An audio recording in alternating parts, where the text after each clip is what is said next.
Абайдың 15-ші қара сөзі. Ақылды кісі мен ақылсыз кісінің, менің білуімше, бір белгілі парқын көрдім. Әуелі пенде адам болып жаратылған соң, дүниеде ешбір нәрсені қызық көрмей жүре алмайды. Сол қызықты нәрсесін іздеген кезі өмірінің ең қызықты уақыты болып ойында қалады. Сонда есті адам орынды іске қызығып, құмарланып іздейді екен дағы күнінде. Айтса құлақ, ойланса көңіл сүйсінгендей болады екен. Оған бұл өткен өмірдің өкініші де жоқ болады екен.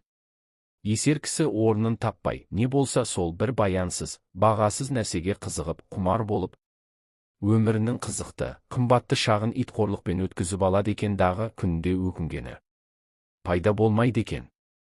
Жастықта бұл қызықтан соң және бір қызық тауып алатын кісімсіп, жастығы тозбастай, буыны босамастай көріп жүріп, бірер қызықты қуғанда-ақ мойны қатып, буыны құрып екінші талапқа қайрат қылуға жарамай қалады екен.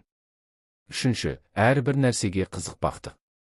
Ол өзі бойға құмарлық пайда қылатын нәрсе екен.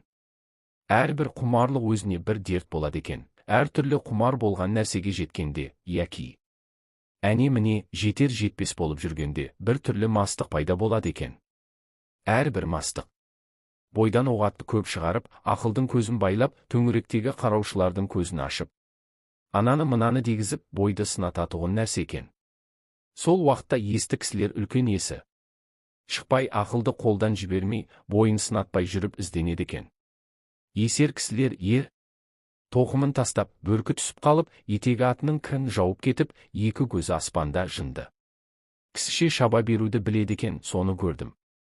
Егерде есті кісілердің қатарында болғың келсе, күнінде бір мәртебе, болмаса жұмасында бір, ең болмаса айында бір, өзіңнен өзің есеп ал.